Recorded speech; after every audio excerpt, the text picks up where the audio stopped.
اعوذ باللہ من الشیطان الرجیم بسم اللہ الرحمن الرحیم الحمد للہ رب العالمین والصلاة والسلام علی اشرف الانبیاء والمرسلین واہل بیتہ الطیبین الطاہرین المعصومین اما بعد۔ قیامہ یعنی قیامت کا سورہ، قیامت والا سورہ، اس کا مرکزی موضوع ہی قیامت ہے۔ مکی سورہ ہے، یعنی حضور صلی اللہ علیہ وآلہ وسلم پر ہجرت سے پہلے نازل ہونے والے سوروں میں اس کا شمار ہوتا ہے۔ 40 آیتیں اس کی ہیں، یعنی چھوٹی چھوٹی 40 آیتیں، مختصر سورہ ہے۔ ارشاد پروردگار ہوتا ہے بسم اللہ الرحمن الرحیم، لا نہیں، اقسم میں قسم کھاتا ہوں بیوم القیامہ، قیامت کے دن کی۔ اچھا، ہم جانتے ہیں کہ مشرکین کا قیامت کے عقیدے پر ایک بنیادی اعتراض ہے۔ وہ ہمیشہ یہی کہا کرتے تھے کہ کب یہ ہونے والا ہے اور کیسے ہونے والا ہے، اور وہ اس کے ذریعے سے پروردگار عالم کی قدرت کے اوپر انڈائریکٹلی اعتراض کیا کرتے تھے۔ کیسے ہو سکتا ہے کہ ہڈیاں چورا چورا ہو جائیں گی، پھر اس کے بعد ان کو واپس زندہ کیا جائے گا، اور اس طرح کے بہت سارے اعتراضات۔ پروردگار عالم نے کہا لا، نہیں، یعنی جو تمہارا عقیدہ ہے وہ غلط ہے۔ اس کے مختلف انداز سے معنی کیے گئے، مگر جو مجھے بہت زیادہ اپیل کرتا ہے وہ یہی انداز ہے کہ لا یعنی نہیں، جو تم سمجھ رہے ہو وہ نہیں ہے۔ اقسم بیوم القیامہ، میں قسم کھاتا ہوں قیامت کے دن کی، یعنی قیامت کا دن تو اتنا یقینی ہے کہ میں خود اسی کو مرکزی طور پر گواہی کے طور پر پیش کرتا ہوں کہ وہ جو دن آنے والا ہے، اور اس کے لیے پروردگار عالم نے آگے مزید ایک بات کہی، ولا، اور ہرگز نہیں، یعنی پھر میں کہتا ہوں کہ تمہارا یہ عقیدہ غلط ہے کہ قیامت نہیں آنے والی۔ اقسم بالنفس اللوامہ، میں نفس اللوامہ کی قسم کھاتا ہوں۔ اچھا، بھی نفس اللوامہ کیا ہے؟ انسان کا نفس، انسان کے وجود کے اندر جس کو انسان کہتا ہے میں، یعنی یہ پوری باڈی جو ہے وہ انسان کہتا ہے کہ یہ میرا جسم ہے، میرا ہاتھ ہے، میرا سر ہے، میرا پیر ہے، میری آنکھیں، میری ناک، میرے کان، میری زبان، یہ میں کیا ہے؟ یہ انسان کے اندر وہ حقیقت کہ جس کو نفس سے تعبیر کیا جاتا ہے، سیلف۔ اب یہ نفس جو ہے مختلف مراحل سے گزرتا ہے۔ ہم قرآن مجید کے اندر دیکھتے ہیں کہ نفس کو نفس امارہ بھی کہا گیا سورہ یوسف کے اندر، ان النفس لامارۃ بالسوء، کہ نفس کا کام یہ ہے کہ وہ برائی کی طرف ابھارتا ہے، برائی کا حکم دیتا ہے۔ اسی طریقے سے ہم دیکھتے ہیں کہ پروردگار عالم نے نفس کی تعریف بھی کی ہے۔ سورہ فجر کے اندر ہم یہ مضمون پڑھیں گے، اور اب تو یہ مرحلہ بہت قریب آتا جا رہا ہے الحمدللہ،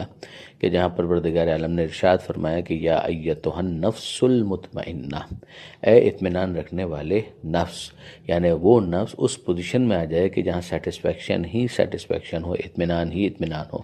تو اسے پھر اس طرح سے خطاب ہوتا ہے کہ ارجعی الی ربک، اے اطمینان رکھنے والے نفس، اے ٹرنکولیٹی رکھنے والے نفس،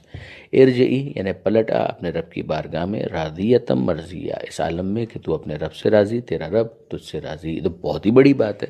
کہ انسان کو وقت آخر یہ خطاب سننے کو ملے کہ پروردگار نے اس کے نفس کو نفس مطمئنہ قرار دیا ہے۔ اچھا، یہ ساری چیزیں ظاہر فیل کرنے کی ہوتی ہیں۔ اچھا، ہم میں سے ہر ایک اور اصطلاح سے بھی واقف ہے، اور وہ یہ کہ یہ میرا ضمیر اس بات پر راضی نہیں ہوتا۔ یہ جو ہم ضمیر کا لفظ استعمال کرتے ہیں، اور اسی کے لیے انگریزی کے اندر سیلف کانشیس کا لفظ جو استعمال ہوتا ہے، کہ میرا سیلف کانشیس جو ہے وہ مجھے الاؤ نہیں کرتا، میرا سیلف کانشیس جو ہے گلٹی فیل کرتا ہے۔ یہ وہ چیز ہے کہ جس کو قرآن مجید نے کہا کہ النفس اللوامہ، وہ نفس وہی نفس ہے، مگر اس کے مختلف مراحل ہیں۔ کسی مرحلے کے اندر وہ گناہ کی طرف ابھار بھی رہا ہوتا ہے،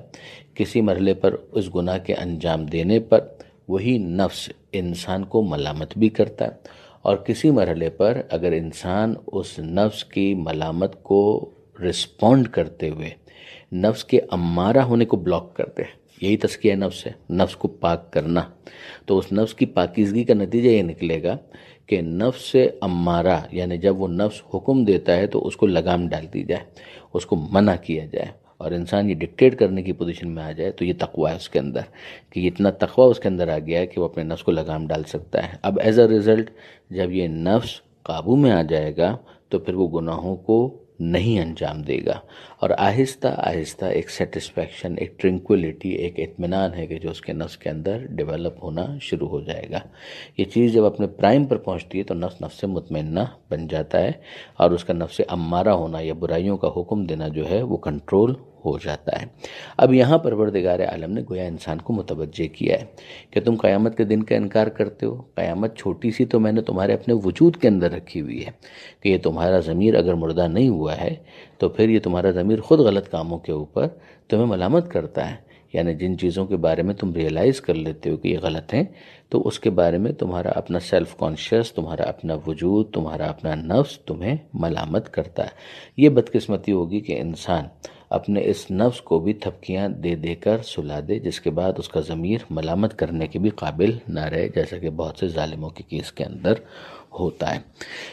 پروردگار عالم نے ان دو قسموں کے بعد پھر ارشاد فرمایا کہ یحسب الانسان ان لن نجمع عظامہ، کہ انسان نے یہ گمان کیا ہے کہ ہم اس کی ہڈیوں کو جمع نہیں کر سکتے، یعنی یہ جو خدا کی قدرت کے اوپر ایک طرح سے اعتراض ہوتا ہے کہ ہڈیاں ہو گئیں زمین کے اندر، چورا چورا ہو گئیں، بکھر گئیں، تو پھر اس کے بعد خدا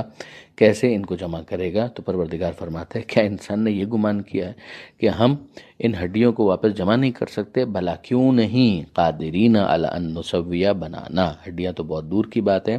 ہم قدرت رکھتے ہیں کہ اس کی انگلیوں کی ایک ایک پور کو واپس سے صحیح بنا لیں اور درست کر لیں، ٹھیک ٹھیک بنا دیں۔ ہم جانتے ہیں کہ انسان بہت سارے کام اپنی ان انگلیوں سے انجام دیتا ہے، اور ان انگلیوں کی پوروں کا کیا رول ہے وہ ہم سب واقف ہیں۔ پھر اس نشان کی اہمیت کو بھی آج کے زمانے میں کتنی امپورٹنس دی جاتی ہے کہ جو ہر انسان کا فنگر پرنٹ دوسرے انسان سے مختلف ہوتا ہے۔ پروردگار عالم اس کی طرف بھی متوجہ کرتا ہے کہ یہ جو فنگر پرنٹ جس کی انفرادیت کو تم خود قبول کرتے ہو کہ عام طور پر ہر انسان کا فنگر پرنٹ، اس کی پور، اس کی بناوٹ، اس کا نشان الگ الگ ہوتا ہے، پروردگار عالم اس بات پر قادر ہے کہ ان سب کو اسی طریقے سے واپس درست کر لے جبکہ یہ لوگ مر چکے ہوں گے، اور مرنے کے بعد ان کو جب زندہ کیا جائے گا تو واپس سے ان کو درست کیا جا سکتا ہے۔ پروردگار عالم نے اس کے بعد ارشاد فرمایا ہماری قدرت کا تو یہ عالم ہے کہ ہڈیاں تو ہڈیاں، ہم تو انسان کی انگلیوں کی پور کو بھی درست کر سکتے ہیں، مگر انسان کا ان تمام تر اعتراضات کے ذریعے سے اصل ہدف کیا ہے؟ بل یرید الانسان لیفجر امامہ، انسان یہ چاہتا ہے کہ وہ اپنی آئندہ کی زندگی کے اندر بس فسق و فجور کرتا رہے۔ اب ظاہر ہے کہ معاملہ یہ ہے کہ ایک دفعہ قیامت کو مان لیا، حساب کتاب کو مان لیا، تو جواب دہی کو مان لیا، اکاؤنٹیبلٹی کو مان لیا، تو اس کا نتیجہ کیا نکلے گا کہ پھر اس دنیا کے اندر جتنی زندگی ہے اس زندگی کے اندر پابندیوں کو قبول کرنا پڑے گا، پھر اٹھ کر نماز پڑھنی پڑے گی، پھر اس کے بعد حرام فلمیں نہیں دیکھ سکتے، پھر اس کے بعد خمس اور زکوٰۃ نکالنا پڑے گا، پھر اس کے بعد یہ کرنا پڑے گا، وہ کرنا پڑے گا۔ ان تمام تر پابندیوں کو کیوں قبول کرنا پڑ رہا ہے؟ اس لیے کہ خدا کے حساب کتاب کو مانا، قیامت کے دن کو مانا۔ پروردگار فرماتا ہے کہ اصل ایشو یہ ہے کہ یہ لوگ اسی طرح سے بے لگام رہنا چاہتے ہیں اور سیلف ڈسیپشن چاہتے ہیں کہ اپنے آپ کو دھوکہ دیتے رہیں کہ نہیں کوئی قیامت نہیں آنے والی، کوئی حساب کتاب نہیں ہونے والا۔ تو یسأل ایان یوم القیامہ، تو یہ سوال کرتا ہے کہ کب ہے قیامت کا دن، یعنی قیامت کا دن کب ہوگا، یہ مذاق اڑانے کے لیے۔ فَإِذَا بَرِقَ الْبَصَرُ، اب پروردگار نے ایک مرتبہ پھر قیامت کی منظر کشی کی ہے کہ فَإِذَا بَرِقَ الْبَصَرُ، کہ جب آنکھیں چندھیا جائیں گی، یعنی آنکھیں حیران ہو جائیں گی، انسان دیکھ رہا ہوگا اور دیکھ نہیں پا رہا ہوگا۔ وَخَسَفَ الْقَمَرُ، اور چاند کو گرہن لگ جائے گا، یعنی چاند کا جو نور ہے وہ ختم ہو جائے گا۔ ایک تو عارضی گرہن ہوتا ہے جو ہم دیکھتے ہیں، لیکن نہیں، وہ نور ہی اس کا ختم ہو جائے گا، اس کی روشنی ہی ختم ہو جائے گی۔ وَجُمِعَ الشَّمْسُ وَالْقَمَرُ، اور سورج اور چاند جمع کر دیے جائیں گے۔ اب اس کا کیا مطلب ہے کہ ایک تلپٹ نظامی ختم، جس کے نتیجے میں چاند سورج کے اندر چلا گیا، کولیپس کر گئے، یا سورج اور چاند دونوں بے نور ہو گئے، ان دونوں کی روشنی نہیں رہی۔ اب ظاہر ہے کہ سورج ہی کی نہیں رہی تو پھر چاند کی کہاں سے رہے گی، اس لیے کہ ویسے بھی اس کی روشنی تو مستعار ہے، وہیں سے بوروڈ لائٹ ہے۔ یقول الانسان، اس دن انسان کہے گا، یومئذ، اس دن کہے گا، این المفر، کہ کہیں پر فرار کی کوئی جگہ ہے کہ کہیں میں اسکیپ کر سکوں؟ کلا، ہرگز نہیں، لا وزر، کوئی پناہ گاہ نہیں ہے، الی ربک یومئذ المستقر، بس اپنے رب ہی کی طرف پہنچ کر ٹھہرنا ہے تمہیں، یعنی اب قیامت کا میدان سجنے والا ہے تو اب وہیں پر ٹھہرنا ہے محشر کے میدان میں، اور وہاں پر تمہیں کیا ملے گا، سکون یا پچھتاوا، یہ تمہاری پرفارمنس پر بیس کرتا ہے جو تم نے اپنی دنیاوی زندگی کے اندر دی ہے۔ یُنَبَّأُ الْإِنسَانُ يَوْمَئِذٍ بِمَا قَدَّمَ وَأَخَّرَ، انسان کو خبر دی جائے گی، بتایا جائے گا اس دن کیا اس نے آگے بھیجا اور کیا اس نے پیچھے رکھا، جو اس کی پرائرٹیز تھیں، جو اس کی ترجیحات تھیں اس کو اس نے پہلے کیا، اور جو اس کی ترجیحات نہیں تھیں اس کو اس نے بعد کے لیے رکھا یا بالکل ہی اگنور کر دیا۔ قدمہ آگے بھیجا، اخرہ پیچھے رکھا۔ بل الانسان علی نفسہ بصیرہ، بلکہ انسان خود اپنے نفس کے بارے میں بہتر جانتا ہے۔ یعنی کوئی انکار کرے، جو بھی کرے، بہانے بازیاں کرے، لیکن یہ جو نفس کا معاملہ ہے، انسان اگر اپنے گریبان میں جھانکے اور خود اپنے آپ سے سوال کرے تو اسے بہت سارے جواب مل جائیں گے۔ اور یہ نفس لوامہ ہی کا ایک دوسرا انداز بھی ہے کہ انسان برا کرنے کے بعد بہانے تو بناتا ہے، وَلَوْ أَلْقَى مَعْذِيرًا، جو آگے کہا گیا کہ چاہے وہ کتنے ہی بہانے پیش کرے، لیکن وہ خود اپنے بارے میں واقف ہے، اپنی پوزیشن کو جانتا ہے اور اپنے معاملے کو خوب اچھی طریقے سے پہچانتا ہے۔ آیت نمبر 14 پر یہ صفحہ مکمل ہوا۔ آپ کے ذہن میں ہوگا کہ اس سورہ کے آغاز میں پروردگار عالم نے قیامت کی قسم کھائی تھی اور نفس لوامہ کی قسم کھائی تھی۔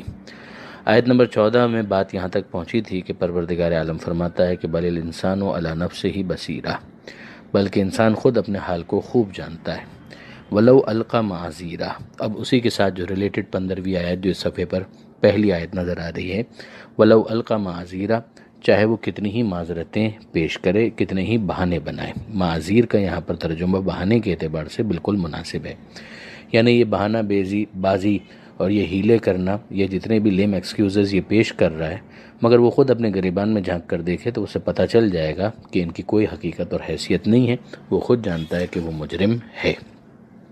اب یہاہ پر جو بات ہوئی ہے اس کے بعد ایک جملہ معترضہ کے طور پر اگلی چند آیتیں ہیں کہ جس میں ازرائے شفقت پیغمبر اکرم صلی اللہ علیہ وآلہ وسلم سے یہ کہا جا رہا ہے کہ لا تحرک بہ لسانک، اے حبیب آپ اپنی زبان کو اس کے ساتھ جنبش نہ دیجیے۔ اب کس کے ساتھ جنبش نہ دیجیے؟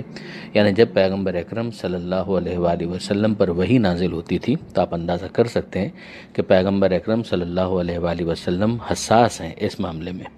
کہ پروردگار عالم کا کلام ان پر نازل ہو رہا ہے۔ یہ بہت بڑا اعزاز ہے پروردگار عالم کی طرف سے، انتخاب پروردگار ہیں، تو ظاہر ہے کہ جب وحی نازل ہوتی ہے کہ یہ کلام پروردگار مجھ پر نازل ہو رہا ہے تو پیغمبر اکرم ساتھ ساتھ، یعنی یہاں جبریل پڑھ رہے ہیں اور پیغمبر اکرم ساتھ ساتھ اسے دہرایا کرتے تھے، تو اس کے لیے پروردگار عالم نے ازرائے شفقت یہ فرمایا ہے کہ حبیب اتنا زحمت کرنے کی ضرورت نہیں ہے کہ آپ ساتھ ساتھ اس کو دہرائیں، لتعجل بہ، تاکہ آپ اس کو جلدی سے حفظ کر لیں، آپ پریشان بالکل بھی نہ ہوں، آپ اس کے لیے بالکل بھی زحمت نہ کریں، اس لیے کہ ان علینا جمعہ و قرآنہ، یہ ہمارے ذمے پر ہے کہ ہم اسے جمع رکھیں گے۔ یعنی یہ ایسا نہیں ہوگا کہ آپ کے حافظے سے محو ہو جائے، یا ایسا نہیں ہوگا کہ ادھر ادھر ہو جائے، یہ پروردگار عالم کی ذمہ داری ہے۔ خداوند متعال نے اپنے آپ پر اس کو لازم کر لیا ہے، ازرہ ترحم، ازرہ فضل، ازرہ ربوبیت، پروردگار عالم نے اپنی رحمت کی وجہ سے اس چیز کو گویا اپنے آپ پر ضروری قرار دیا ہے، تاکہ یہ قیامت تک کے لیے ہم جانتے ہیں کہ قرآن مجید معجزہ ہے، پیغمبر اکرم صلی اللہ علیہ وآلہ وسلم کی رسالت کا ایک ثبوت ہے، دائمی ثبوت ہے، ایک معجزہ خالدہ ہے۔ تو اب اس کے بعد ضروری تھا کہ پروردگار عالم اسے محفوظ رکھے، تو اسی بات کو ازرہ شفقت پیغمبر اکرم سے کہا جا رہا ہے کہ حبیب آپ اس کے اندر اتنی زحمت نہ کریں کہ جبریل بیان کر رہے ہوں اور آپ ساتھ ساتھ دہرا رہے ہوں، اس کی ضرورت نہیں ہے۔ ایک مرتبہ جبریل وحی کو پوری طریقے سے بیان کر دیں، پھر اس کے بعد آپ اس کو بیان کیجئے اور اس کو فالو کیجئے، اس کے مطابق اس کی قرأت کیجئے۔ تو ارشاد ہوتا ہے کہ ان علینا جمعہ و قرآنہ، کہ یہ ہمارے ذمے پر ہے کہ ہم اسے جمع کریں، وہ قرآنہ، اور اس کا پڑھوانا بھی ہمارے ذمے پر ہے، یعنی آپ کی زبان سے یہ جو ادا ہوگا یہ ہمارے ذمے پر ہے، آپ بالکل بے فکر ہو جائیں۔ فَإِذَا قَرَأْنَاهُ فَاتَّبِعْ قُرْآنَهُ، بس جب ہم اسے پڑھوائیں تو اس کے مطابق پھر آپ پڑھتے چلے جائیں، اس کی تلاوت کرتے چلے جائیں۔ ثم ان علینا بیانہ، اور پھر اس کے بعد اس کا واضح کرنا یہ بھی ہمارے ذمے پر ہے، یعنی جس جس چیز کی ایلوبریشن کی ضرورت ہوگی تو آپ پر وہی جو ہے وہ قرآن میں منحصر نہیں ہے، یہ دیگر آیتوں سے بھی ثابت ہے، اور یہاں پر بھی وہ بھی بات بیان کی جا رہی ہے کہ ایک طرف تو قرآن ہو گیا، نازل ہو گیا، پیغمبر اکرم نے اسے تلاوت کر دیا، اس کے مطابق اس کی قرأت کر دی، پھر اس کے بعد جو بیان ہے وہ پروردگار عالم کی طرف سے مزید جو وہی نازل ہوگی ہوتی رہے گی، یعنی یہ ڈسٹنگوش کر دیا جائے گا کہ یہ قرآن کا حصہ ہے اور یہ قرآن کے حصے میں شامل نہیں ہے۔ تو جو قرآن ہے وہ ہمارے سامنے آ گیا 114 سوروں کی صورت میں، مگر جو احادیث پیغمبر اکرم صلی اللہ علیہ وآلہ وسلم کی ہیں، جو سنت رسول اللہ صلی اللہ علیہ وآلہ وسلم کی ہے، وہ بھی وہی کتابیں ہیں۔ تو وہ پیغمبر اکرم جو کچھ وحی کے ذریعے سے نازل ہو رہا ہے اس کے مطابق اس کو ایلوبریٹ کر رہے ہیں، اس کو عملی طور پر مجسم کر کے دکھا رہے ہیں، تو وہ سب بھی بالکل شریعت کا حصہ ہیں، ان کو شریعت سے جدا نہیں کیا جا سکتا۔ اس لیے کلی طور پر یہ کہہ دینا کہ قرآن مجید جو ہے بس وہی دین ہے، یہ بہت بڑی زیادتی ہے، خود قرآن مجید کے مطابق بھی نہیں ہے۔ جیسے کہ ہم سورہ جمعہ کے اندر بھی پڑھ چکے ہیں، سورہ بقرہ میں بھی پڑھ چکے ہیں، سورہ آل عمران کے اندر بھی پڑھ چکے ہیں کہ تعلیم کتاب کی جو ذمہ داری ہے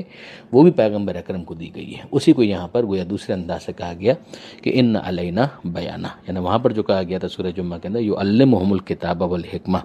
یتلو علیہم آیاتہ کی، وہ بات ختم نہیں ہو گئی تھی کہ آیت کی تلاوت کر دیں اور بس، اس کے بعد اور چیز تھی یزکیہم ویعلمہم الکتاب والحکمہ،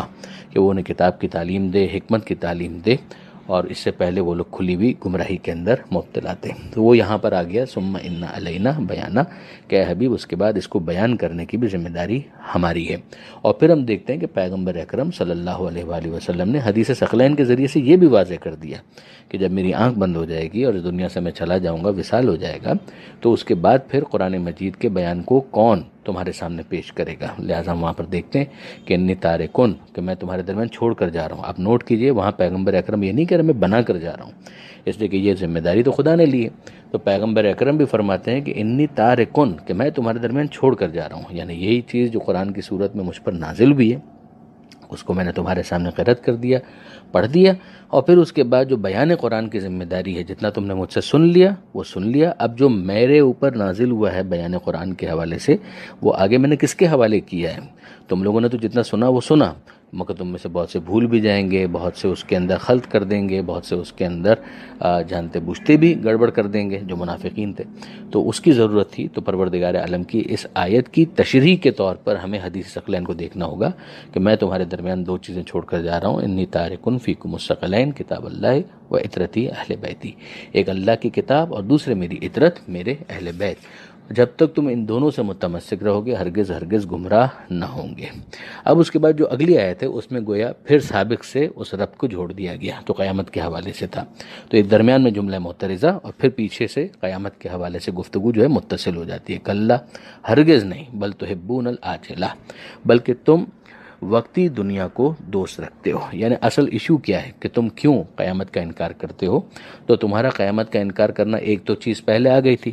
کہ جس میں یہ کہا گیا تھا کہ یہ لوگ پابندیوں کو اپنے سے دور کرنا چاہتے ہیں، کہ اگر قیامت کو مانیں گے تو اکاؤنٹیبلٹی ہے، اور اس کا نتیجہ یہ ہے کہ انسان کو پابندیاں قبول کرنی پڑے گی۔ دوسری بات یہ ہے کہ بل تحبون العاجلہ، کہ تم وقتی دنیا کو دوست رکھتے ہو، اس وجہ سے تم قیامت کا انکار کر رہے ہو، تمہارے پاس کوئی عقلی دلیل نہیں ہے۔ یعنی ہوتا یہ ہے کہ انسان جب وقتی فائدے کو، وقتی لذتوں کو دیکھتا ہے تو یہ کیش ہے، اور جب آخرت کی بات آتی ہے تو وہ اس کو ادھار لگتا ہے، جو عمر بن سعد کا جملہ تھا کہ دنیا جو ہے وہ نقد ہے اور آخرت جو ہے وہ ادھار کا معاملہ ہے۔ تو یقیناً یہ اگر آخرت کا معاملہ ہے اور حسین کے مقابلے پر گیا تو ایسا ہوگا کہ کربلا میں جانے کی وجہ سے، حسین کے مقابلے پر آنے کی وجہ سے مجھے جہنم میں ڈال دیا جائے گا۔ مگر بہرحال یہ آخرت کی باتیں ہیں، اور رے کی حکومت جس کا لالچ اسے دیا گیا تھا کہ یہ تو اس وقت نقد ہے، یہ تو اس وقت کیش ہے جو فوری طور پر مجھے مل رہا ہے۔ تو یہ دنیا داروں کا یہی انداز ہوا کرتا ہے جو آخرت کو پھر بالکل نظر انداز کر دیتے ہیں۔ تو پروردگار فرماتا ہے کہ ہرگز نہیں، بل تحبون العاجلہ، بلکہ تم لوگ دوست رکھتے ہو وقتی دنیا کو، وتذرون الآخرہ، اور نظر انداز کر دیتے ہو آخرت کو۔ وجوہ یومئذ ناظرہ، اب وہاں پر جو افراد ہوں گے ان کی دو کیٹیگریز، براڈ کیٹیگریز یہاں پر بیان کی گئی۔ کچھ چہرے ہوں گے میدان قیامت میں جو ناظرہ، سرسبز و شاداب ہوں گے، حشاش بشاش، پر رونق، کہ جن کے چہرے پر نور ہی نور ہوگا۔ الی ربہا ناظرہ، اور وہ اپنے رب کی طرف نگران ہوں گے، دیکھ رہے ہوں گے۔ اب یہ رب کی طرف دیکھ رہے ہوں گے سے کیا مراد ہے؟ ایک تو یہ کہا گیا کہ جناب الی یہاں پر وہ اعلیٰ، جو فبأی آلاء ربکما تکذبان کا، وہ اس کی مفرد اگر اس کے واحد لیا جائے، سنگولر لیا جائے تو یہ اس کے لیے استعمال ہوتا ہے۔ تو یہاں پہ الی ٹیکنیکلی کہا جائے کہ حرف جر کے عنوان سے پیش نہیں کیا گیا۔ تو ایک تو یہ کہا گیا کہ اپنے رب کی نعمتوں کی طرف وہ دیکھ رہے ہوں گے کہ ان کے رب نے ان کے لیے کیا کیا نعمتیں یہاں پر فراہم کر دی ہیں، جنت وہ گویا اپنے لیے مشاہدہ کر رہے ہوں گے۔ دوسری چیز یہ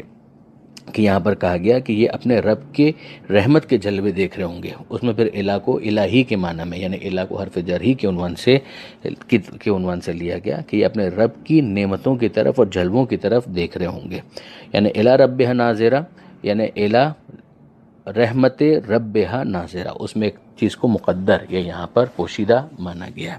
اور پھر اس کے بعد ظاہر ہے کہ ہم جانتے ہیں کہ ایک گروہ اس بات کا قائل ہے، محترم ہمارے برادران اہل سنت، کہ وہ دیدار خدا کے قائل ہیں. تو انہوں نے کہا کہ نہیں جناب، یہاں پر الہ ربہ سے مراد یہ ہے کہ وہ اپنے رب کو دیکھ رہے ہوں گے، یعنی اپنے رب کو مشاہدہ کر رہے ہوں گے. اب ظاہر ہے کہ اس میں جو تشیع شیعہ حضرات ہیں وہ اس بات کے قطعاً قائل نہیں، اور برادران اہل سنت کے اندر بھی معتزلہ اس کے منکر رہے، انکاری رہے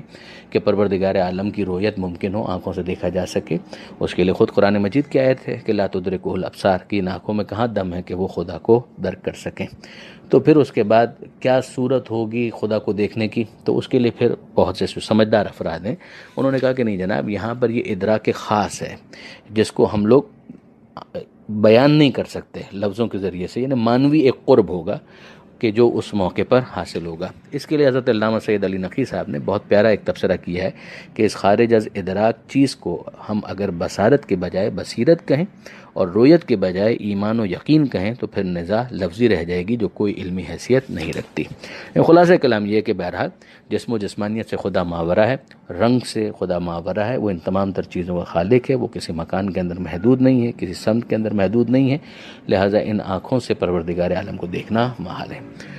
تو وہ جو نظریات ہیں وہ میں نے آپ کے سامنے بیان کر دیے. تو الی ربہا ناظرہ ووجوہ یومئذ باسرہ، تو یہ تو ایک گروہ ہوگا جس کے چہرے حشاش بشاش ہوں گے، جو پروردگار عالم کی نعمتوں کی طرف، رحمتوں کے جلوے کی طرف متوجہ ہوں گے، ان کو مانوی قرب حاصل ہو رہا ہوگا، ان کو بصیرت حاصل ہو رہی ہوگی.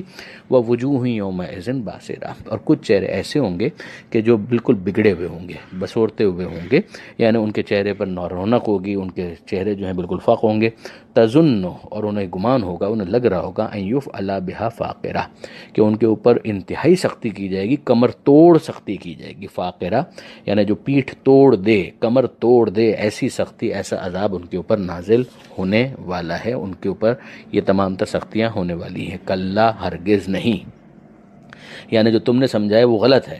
اذا بلغت التراقی، یعنی ہمیں پھر سمجھ میں آتا ہے کہ وہ جو ایک نظریہ ہے کہ اگر مر گئے تو پھر اس کے مٹی میں مل گئے تو قصہ ختم ہو گیا، بات ہی ختم ہو گئی. تو ایسا بھی نہیں ہوگا. اذا بلغت التراقی، کہ جب روح کھنچ کر حلق تک آ جائے گی. خدا نے متعال سب پر اس موقع پر رحم فرمائے، صاحبان ایمان پر، مسلمانوں کے اوپر، سب پر رحم فرمائے. پروردگار فرماتا ہے کہ ہرگز نہیں. اذا بلغت التراقی، کہ جب روح کھنچ کر حلق تک آ جائے گی. اندازہ ہوتا ہے کہ دیگر اعضاء و جوارح پہلے معطل ہو جائیں گے اور پھر اس کے بعد آخری مرحلے کے اندر یہ پوزیشن اور یہ کیفیت ہوگی. وقیلا، اور یہ کہا جائے گا من راق، کہ کوئی ہے جھاڑ پھونک کرنے والا، دوا دارو کرنے والا. یعنی جس طرح سے ایک پریشانی کی یہ کیفیت ہوتی ہے، ہم جانتے ہیں کہ جب وقت آخر ہوتا ہے تو اس موقع پر جو عزیز ہیں، رشتہ دار ہیں، وہ آس پاس کھڑے ہوتے ہیں، کوشش بھی کر رہے ہوتے ہیں، کوئی طبیب، کوئی معالج، کوئی دوا، کوئی دارو، کوئی کسی طرح سے کوئی وظیفہ پڑھ دیا جائے کہ جس کے ذریعے سے اسے بچا لیا جائے، مگر کہاں یہ ہو پاتا ہے. وظن انہ الفراق، اور یہ خیال ہونے لگتا ہے کہ بالکل مکمل خیال کہ انہ الفراق، کہ اب تو یہ فراق کی گھڑی آ گئی، جدائی کی گھڑی آ گئی. اور ظاہر ہے کہ یہاں پر بھی وہی بات کہ بل الانسان علی نفسہ بصیرہ، کہ انسان جو خود اپنے بارے میں جانتا ہے اتنا تو کوئی نہیں جانتا. تو اس موقع پر وہ بیچارہ جو مرنے والا ہے وہ سب سے زیادہ اس بات کو احساس کر رہا ہوتا ہے. والتفت الساق بالساق، اور وہ وقت جب لپٹ جائے گی پنڈلی پنڈلی سے. یعنی یہ بھی تکلیف کی شدت کو بیان کرنا ہے کہ ایک ٹانگ دوسری ٹانگ کے اوپر ہے، کبھی یہ ٹانگ اس ٹانگ کے اوپر آ رہی ہے، پنڈلی پنڈلی سے لپٹ رہی ہے. یہ محاورہ بھی ہے اور پریکٹیکلی بھی یہ ہو جاتا ہے. الی ربک یومئذ المساق، کہ جب کھینچ کر لے جایا جائے گا تمہیں تمہارے رب کی بارگاہ میں. یعنی ایسا نہیں ہوگا کہ مرنے کے بعد مٹی میں مل گئے تو قصہ ختم ہو گیا، بلکہ اب تمہیں پیش کیا جا رہا ہے خدا کی بارگاہ میں. اس لیے کہ وہ جو محدود اختیار تھا وہ ختم ہو گیا، انتقال کا مرحلہ ہے، روح کھنچ رہی ہے، کھنچ کر کہاں جا رہی ہے؟ اسے پیش کیا جا رہا ہے خدا کی بارگاہ میں. فلا صدقا ولا صلی، نہ اس نے تصدیق کی نہ اس نے نماز پڑھی. ولکن کذب وتولی، بلکہ اس نے جھٹلایا اور منہ پھیرا. ثم ذهب الى اهله يتمتع، اور پھر وہ گیا اپنے گھر والوں کی طرف اٹھلاتا ہوا، تکبر ناز کے عالم میں. اب یہ کس کی بات ہو رہی ہے؟ کوئی بھی ایسا ہو سکتا ہے، مگر خاص ابو جہل کا ذکر آیا ہے کہ کہ ابو جہل نے یہ حرکت کی کہ نہ اس نے تصدیق کی، نہ پیغمبر کی تصدیق، نہ خدا کے ایک ہونے کی تصدیق، اور نہ ہی قیامت کے دن کی تصدیق، اور پھر نماز بھی نہیں پڑھی، تو کہاں خدا کے سامنے عرض ادب کرے گا جو خدا کو اس انداز سے ایک مان ہی نہیں رہا۔ ولیکن کذب وتولی، بلکہ اس نے جھٹلایا اور اس نے منہ پھیر لیا۔ ثم ذهب الى اهله يتمتع، اور گیا اپنے گھر والوں کی طرف اٹھلاتا ہوا۔ اولا لک فاولا، تیرے لیے ہی سزاوار ہے یہ انداز، تیرے لیے ہی سزاوار ہے۔ ثم اولا لک فاولا، پھر سن لو کہ تیرے لیے ہی یہ سزاوار ہے اور تیرے لیے ہی یہ مناسب ہے۔ یہ طنز کیا جا رہا ہے، یعنی یہ ساری حرکتیں کرنے کے بعد اگر موت اس انداز کی آئے تو پھر واقعاً یہ ایسے شخص کے لیے سزاوار ہے، پھر واقعاً قیامت کے میدان میں اس کے اوپر ایسا عذاب آئے کہ جو اس کی کمر کو توڑ دے، تو یہ واقعاً اس کے لیے سزاوار ہے۔ ایحسب الانسان ان یترک سدی، کیا انسان نے یہ گمان کیا ہے کہ اسے یوں ہی چھوڑ دیا جائے گا؟ دنیا کے اندر پیدا کیا بغیر کسی مقصد کے کہ بس جیو، کھاؤ، پیو، اور اسی طریقے سے بہت سارا پانی پیشاب کی صورت میں بہا دو اور بہت سا کھانا جو ہے پاخانے کی صورت میں نکال دو، اپنے جیسے کچھ اور افراد پیدا کرو اور اس کے بعد پھر مر جاؤ اور ختم ہو جاؤ، کہ اس کے علاوہ ان کا کوئی دوسرا مقصد نہیں ہے۔ ان یترک سدی، کہ انسان نے یہ گمان کیا، یعنی یہ گمان کیا تو کتنا برا گمان کیا، اور پھر اگر ایسا ہے تو پھر یہی عذاب اس کے لیے سزاوار ہے، جس طرح سے ابو جہل کے لیے سزاوار تھا۔ اب اس کے بعد آخری جو 2 آیتیں ہیں، 3 آیتیں ہیں، ان کے اندر پروردگار عالم نے اپنی قدرت کے اظہار کی طرف متوجہ کیا ہے کہ تم قیامت کا انکار کرتے ہو، حیات بعد الموت کا انکار کرتے ہو، تمہاری آنکھوں کے سامنے اتنے مظاہرے ہو رہے ہیں، یعنی بہت قوت کے ساتھ اور بہت ہی امپریسو انداز میں یہ آخری 3 آیتیں ہیں کہ جس میں پروردگار عالم نے اپنی قدرت کے مظاہروں کو بیان کیا ہے کہ الم یکن نطفۃ من منی یمنی، کیا یہ نجس قطرہ نطفے کا نہیں تھا، منی کا، کہ جسے ٹپکایا جاتا ہے، یعنی عورت کے رحم میں ڈالا جاتا ہے۔ ثم کان علقۃ فخلق فسوى، پھر اس کے بعد یہ گوشت کا لوتھڑا بنا، فخلق، خدا نے اسے پیدا کیا، فسوى، اور نوک پلک سے سنوارا، فجعل منہ الزوجین الذکر والانثى، اور اسی میں سے زوجین یعنی کچھ کو مرد بنایا اور کچھ کو عورت بنایا۔ الیس ذالک، یعنی یہ قدرت کے مظاہرے تمہارے سامنے ہو رہے ہیں، ایک نطفہ بے حقیقت، ایک نطفہ گندیدہ، ایک نجس قطرہ منی، اس سے بنایا، اور اس کے بعد تم سوال کر رہے ہو کہ مٹی میں ملنے کے بعد کون واپس زندہ کرے گا، ہڈیاں چورا چورا ہو جائیں گی، کون زندہ کرے گا، اور یہ سمجھ رہے ہو کہ ویسے ہی تم کو پیدا کر دیا اور کسی مقصد کے لیے پیدا نہیں کیا۔ تم وہاں سے دیکھو کہ منی کا جو قطرہ تھا اس کا بھی کوئی مقصد تھا کہ جہاں تک پروردگار عالم اسے لے کر آیا، جس کو زندگی دینی تھی اسے پروردگار عالم نے زندگی دی، اور پھر اس کے بعد اگلے مرحلے میں داخل کیا۔ تو یہ سارے جو اگلے مراحل تمہارے سامنے ہیں، اس کے بعد تمہیں سمجھ میں نہیں آتا کہ جو دنیا ہے اس کے بعد بھی ایک مرحلہ تمہارا منتظر ہے، اور اس مرحلے کے لیے تمہیں تیاری یہیں پر کرنی ہوگی۔ جس طریقے سے اس دنیا تک پہنچانے کے لیے پیچھے اتنے پروسیس ہوئے ہیں، دنیا سے آگے جانے کے لیے دنیا ہی کے اندر پروسیس ہونا ہے۔ واپس سنیے کہ پروردگار فرماتا ہے کہ یہ نطفہ گندیدہ تھا جسے ٹپکایا گیا، گوشت کا لوتھڑا بنا، خدا نے پیدا کیا، نوک پلک سے سنوارا، اسی میں سے مرد بنائے، عورت بنائے۔ اب آخری جملہ کہ الیس ذالک بقادر الی ان یحیی الموتى، کہ وہ کہ جس نے اتنا سب کچھ کیا، کیا وہ قادر نہیں ہے اس بات کے اوپر کہ مردوں کو واپس زندہ کرے؟ یعنی یہ انسان کیسا فیصلہ کرتا ہے؟ یہ آخری آیت جس کے اوپر قرآن کا یہ سورہ مکمل ہوتا ہے انتہائی فکر انگیز ہے، اگر انسان غور کرے کہ جس لب و لہجے کے اندر اور جس مؤثر انداز میں پروردگار عالم نے اپنی قدرت کے اظہار کو بیان کیا ہے، اور پھر اس کے بعد دعوت فکر دی ہے کہ یہ پروسیس تم مسلسل دیکھ رہے ہو، تمہارے سامنے ہے۔ الیس ذالک، وہ کہ جس نے یہ سب کچھ کر دیا، اس کے بارے میں تم کہہ رہے ہو کہ بقادر، کہ وہ قدرت نہیں رکھتا، الی ان یحیی الموتى، کہ وہ مردوں کو واپس زندہ کر سکے؟ یعنی یہ کہنا چاہیے کیوں نہیں، یقیناً ہے پروردگار، تو اس بات کے اوپر قدرت رکھتا ہے، ہر وہ چیز کے جو ہو سکتی ہے اسے تو کر سکتا ہے۔ یہ آیت نمبر 40 پر سورہ قیامت مکمل ہوا۔ پروردگار عالم سے دعا ہے قرآن پڑھنے، سمجھنے اور عمل کرنے کی توفیق عطا فرما، اور وارث قرآن امام زمانہ کے ظہور میں تعجیل فرما۔ وآخر دعوانا ان الحمد للہ رب العالمین، والسلام علیکم ورحمۃ اللہ وبرکاتہ۔